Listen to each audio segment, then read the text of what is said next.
مختلف علاقوں سے چھینی یا چوری کی گئی کروڑوں روپے مالیت کی لگژری گاڑیاں کس کراچی ویب ڈیسک شہر قائد کے مختلف علاقوں سے چھینی یا چوری کی گئی کروڑوں روپے مالیت کی لگژری گاڑیاں بلوچستان کے ضلع ڈیرہ بگٹی میں 1.25 لاکھ سے 1.25 لاکھ روپے ماہانہ کرائے پر دیے جانے کا انکشاف ہوا ہے۔ پولیس ذرائع کا کہنا ہے اس حوالے سے متعلقہ حکام کو بذریعہ خط آگاہ کر دیا گیا ہے۔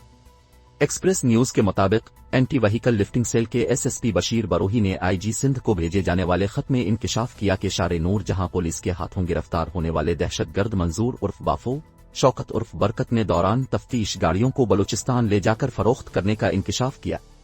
ملزم منظور اس سے قبل 35 مقدمات میں گرفتار ہو چکا ہے۔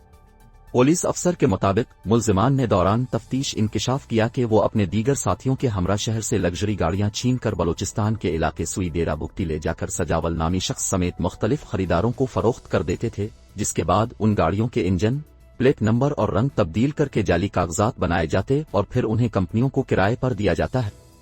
ایس پی کے مطابق تفتیش میں ملزم نے بتایا کہ گزشتہ 5 سال کے دوران چھینی گئی گاڑیاں ڈیرہ بگٹی میں قائم 2 کمپنیز کو 1,25,000 سے 1,75,000 روپے تک ماہانہ کرائے پر دی گئیں۔ ان کمپنیز کے مرکزی دفاتر اسلام آباد میں ہے۔ ایس پی نے بتایا کہ ان گاڑیوں کا ریکارڈ حاصل کر کے مذکورہ کمپنیز کو بھی تفصیلات فراہم کرنے کی ہدایت کی گئی ہے۔ خط میں آئی جی سندھ سے درخواست کی گئی ہے کہ متعلقہ حکام کی مدد سے مذکورہ کمپنی سے 2017 سے 8 اکتوبر 2021 تک تمام